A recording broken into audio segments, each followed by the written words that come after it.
I'm pleased to have Sarah Anderson speaking today. She is the Agronomy Manager with Saskatchewan Pulse Growers.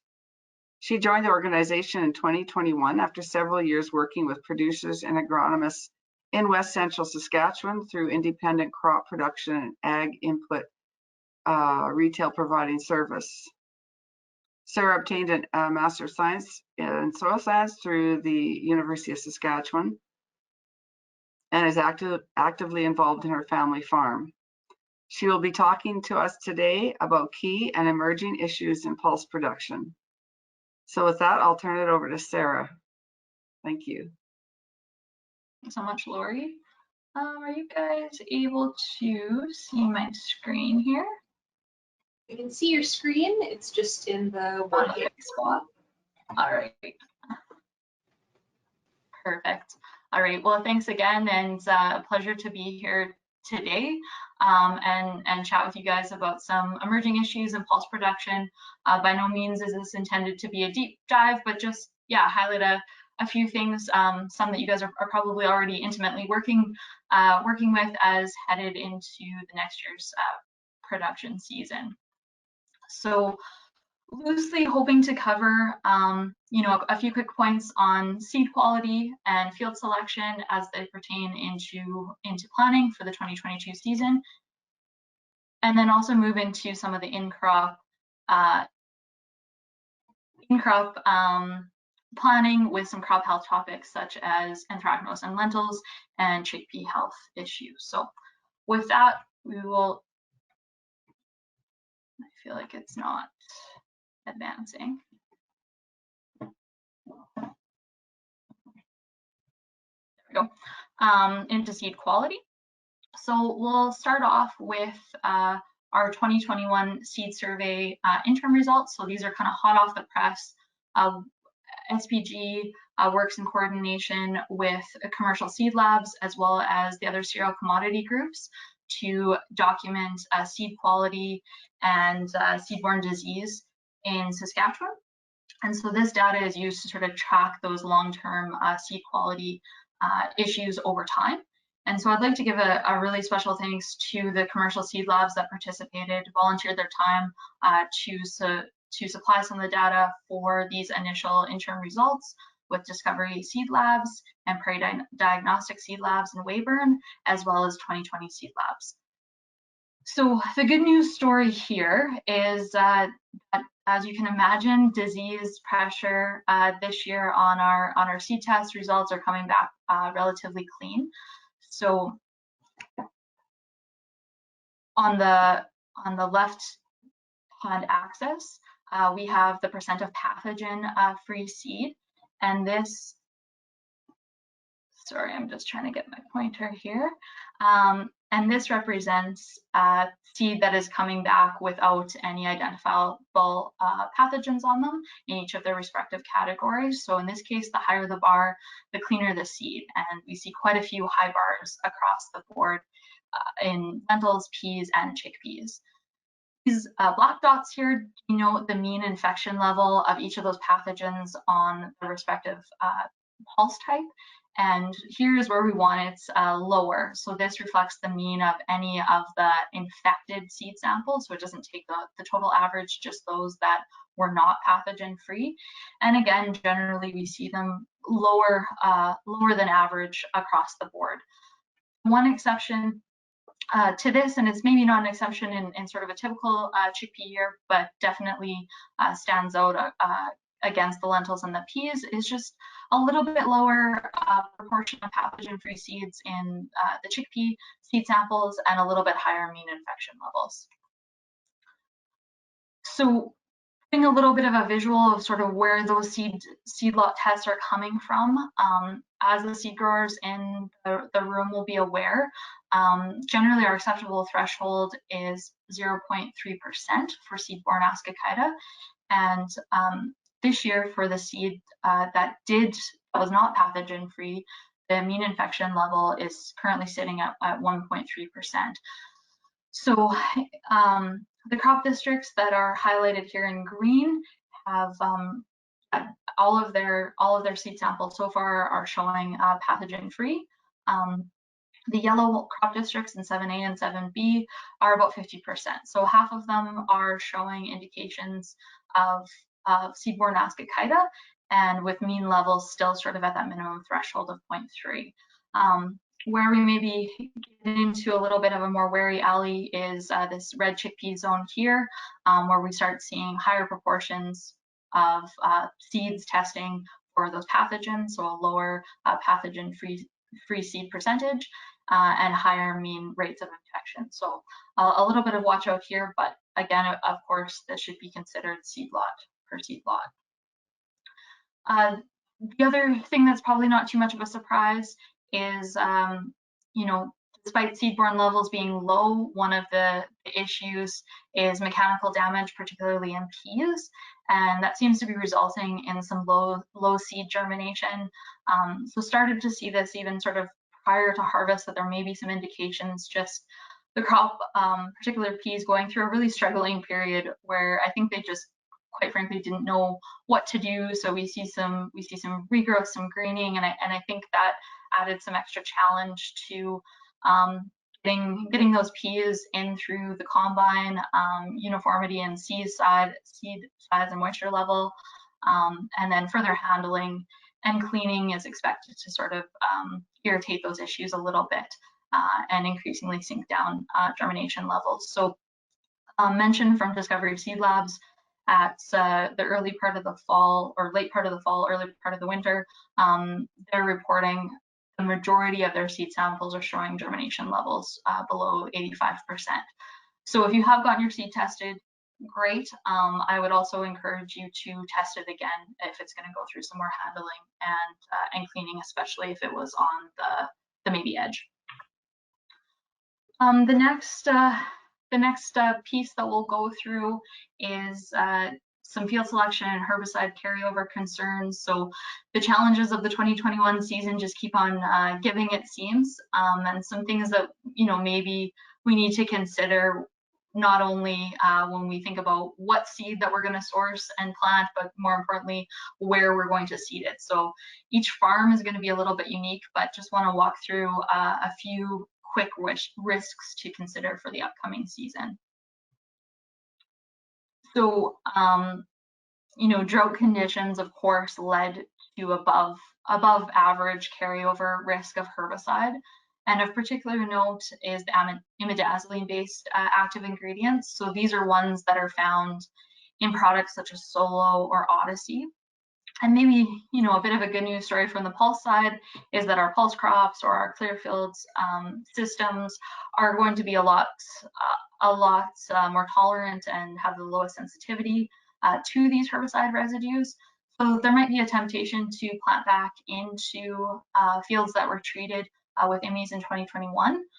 Obviously not a recommended practice, but if that is something that happens, I think one caveat to really kind of think at the forefront is just be wary of managing these pulses and Clearfield systems under the Clearfield system again in the 2022 season, and kind of compounding that issue. The other thing, you know, not mentioned on this slide in particular to IMI carryover, but the carryover risk for other residual herbicides is also strong, and some of those may be more irritating to pulse crops. So clopyrrolate is one that should be on the radar if you've used that in other product mixes. That might be one that's a little bit more sensitive to pulse crops. So it may be immune from the IMI, but we do need to consider it as a whole.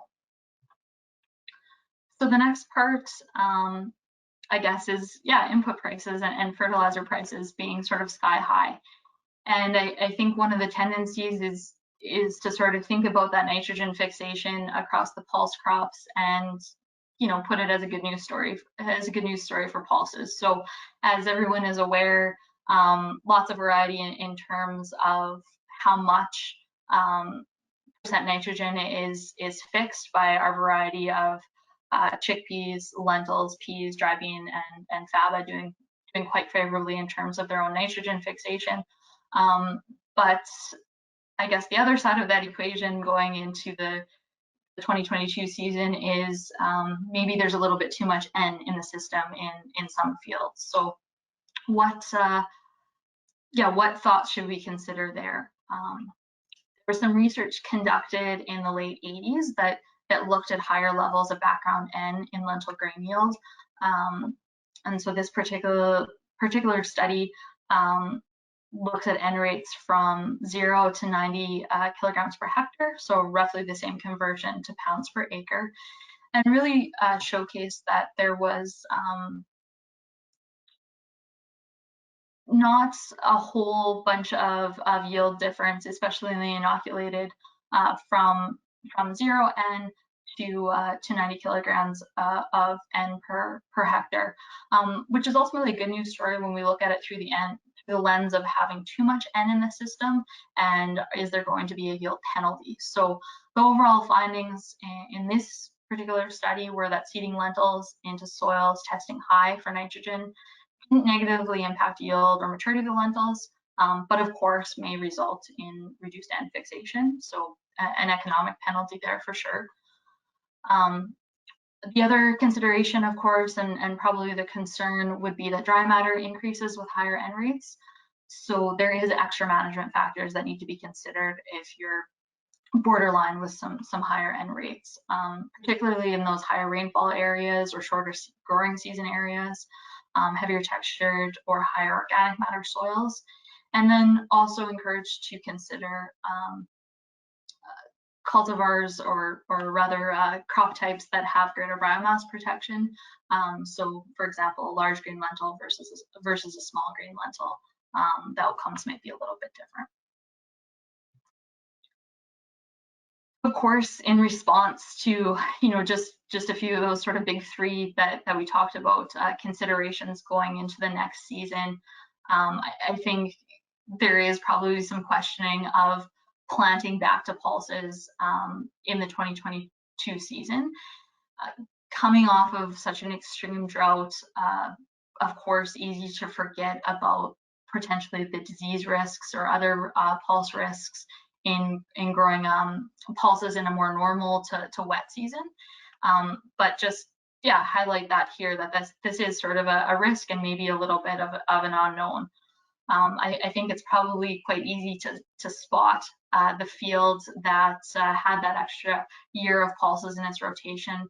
So these photos are taken from adjoining fields that were managed under the same conditions, but the one on the left obviously had just that one extra year of pulses in rotation.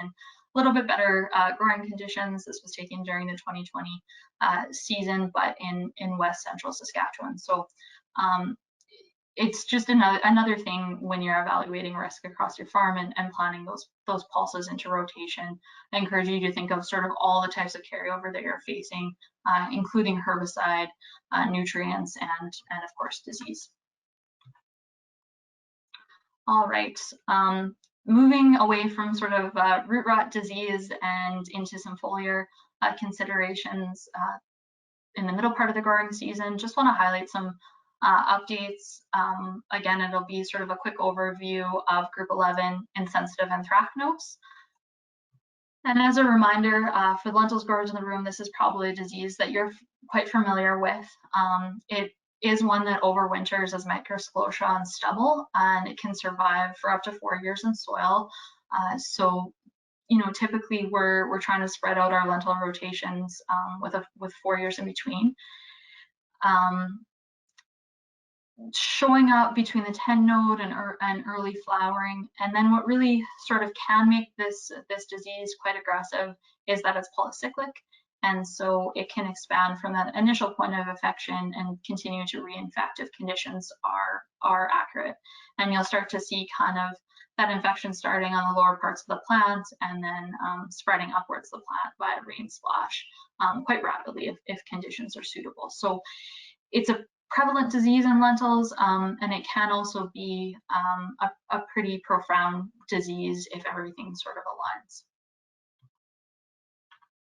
The other caveat is just Group 11 fungicides are really widely used, and 14 out of the 21 fungicides registered for use in lentil on Anthracnose in Saskatchewan contain a group 11 active. So we're really relying quite heavily on that chemistry active in terms of tools in our toolbox with Anthracnose and lentil, among other disease impulse crops. And I think that sort of has, at least contributed to some of the recent findings. So just walking you through a little bit of a timeline. In 2019, there was a low performance by a group 11 product that was reported. And upon investigation and some initial sampling, the G143A mutation was confirmed. And then after additional, targeted samples, really sort of looking at fields that would maybe be more prone for this type of insensitivity to show up, was further confirmed a little bit later in 2019.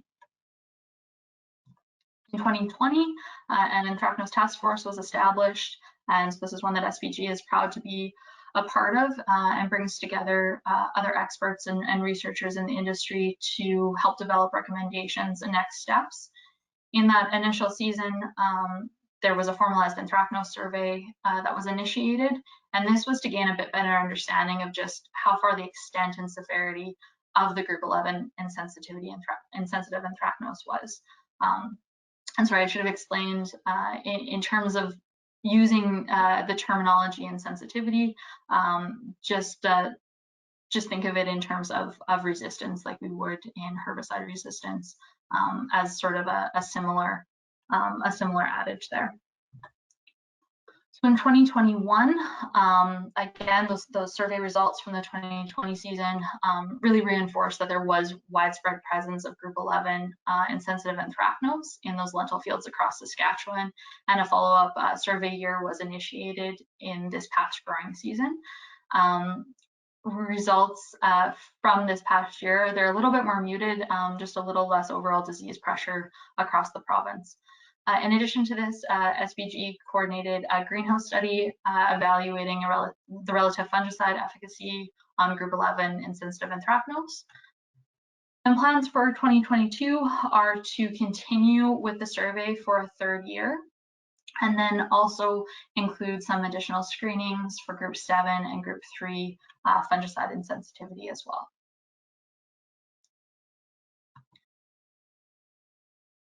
So just wanting to highlight some of the images from that greenhouse study. This is from an adjacent plate testing that was done. So most of the work was done on lentil plants grown out in the greenhouse. But I guess just one main takeaway, without going too deep into this topic, is that the mutation that I referred to at the beginning of this segment, the G134A, I see that there's a typo there, confers cross resistance to all group 11 fungicides. So when we think of differences in active ingredients that are still in the strobilurin class or group 11 family, we really need to be thinking of them all the same.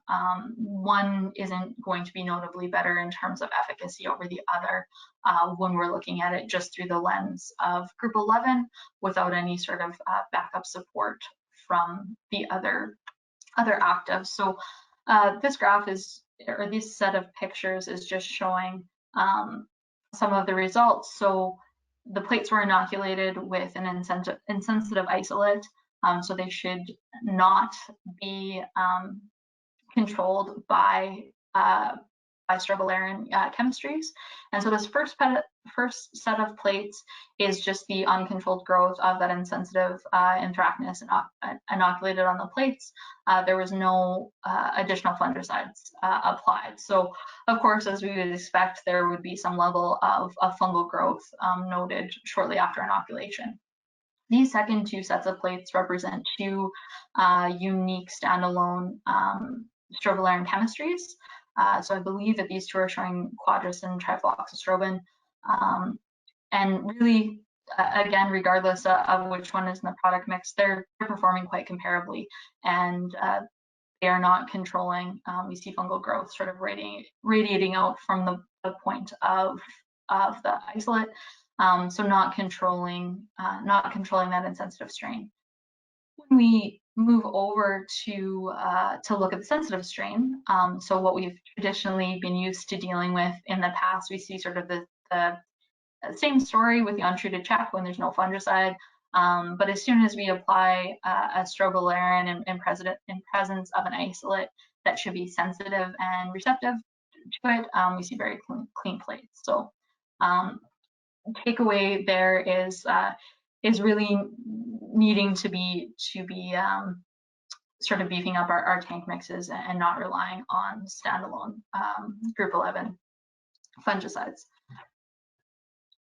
Further to that, some of the 2020 survey results, and this survey was led by Dr. Michelle Hubbard, really showcased that there was widespread insensitivity across lentil fields and even within lentil fields. So this chart over here represents total number of samples. There was a number of samples taken from each field surveyed, and shows that there was some samples, very few number of fields that were showing completely sensitive strains.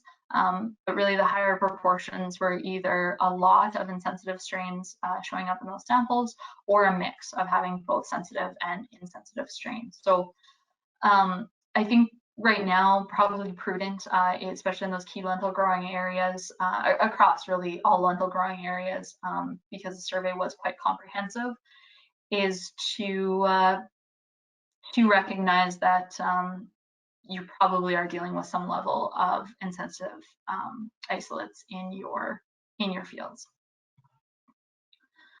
A few takeaways in terms of best management practices. These are probably good tips just outside of anthracnose alone, but certainly pertain to group 11 insensitive anthracnose. Is just wanting to avoid the tight pulse rotations and putting extra disease pressure on those fields.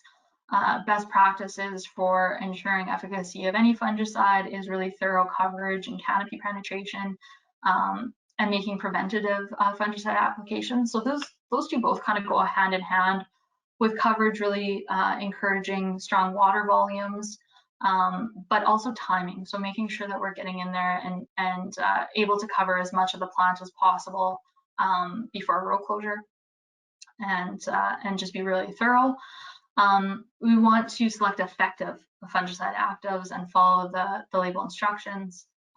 Of course, as I mentioned before, avoiding those standalone group 11 fungicides, and trying to mix up your mode of actions as best as possible in every pass. Just moving on to chickpea health issue.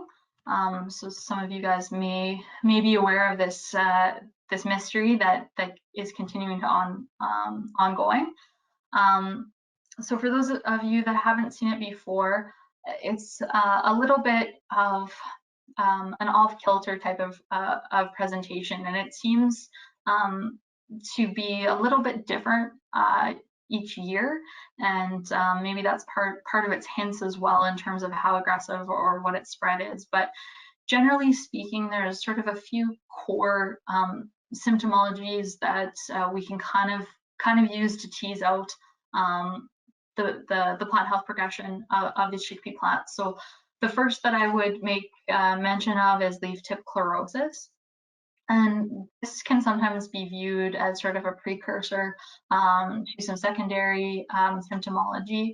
And so it's really this sort of innocuous leaf tip dieback, some burning around the margins, and generally a little bit higher up in the plant. So we can often see this with chickpeas, perhaps as like a metribuzin application injury, but that tends to be a little bit lower in the plant, and then whereas much of the symptomology tends to be happening sort of on the upper part of the plant.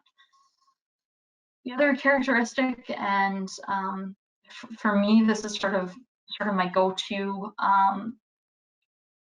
symptomology, is the wilting and discoloration, sort of generalized necrosis on the new growth, where you'll kind of see this whole leaflet blighting. Sometimes see it on the lateral branches as well too, and then addition to that, leaf and branch death can sometimes continue. But as I mentioned before, in the past 3 years that it's been on our radar, we've seen sort of some different outcomes. So at the most extreme in 2019, a complete field loss, and you know, there could be some compounding factors in that case. This year, in a little bit more of a drier season, if that's environmentally linked, I guess to be determined.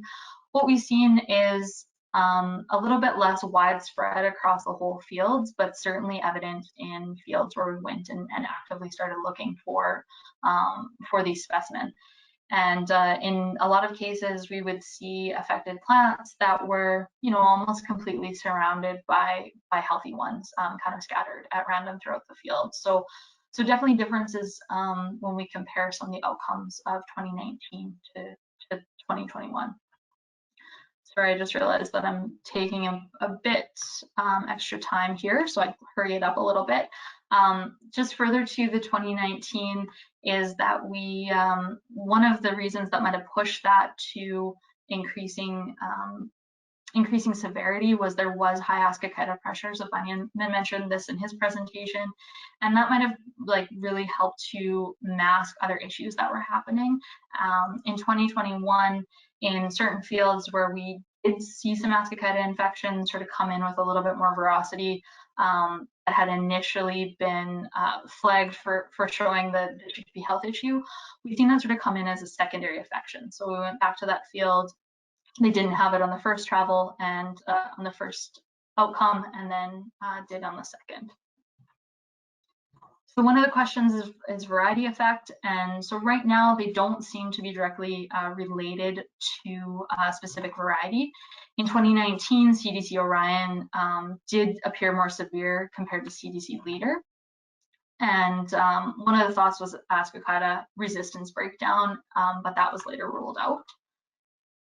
So since then, of course, CDC Leader has replaced CDC Orion as the dominant Kabuli variety, and our survey results from the 2021 season sort of reflect that, with the majority of our fields that we investigated being in CDC Leader.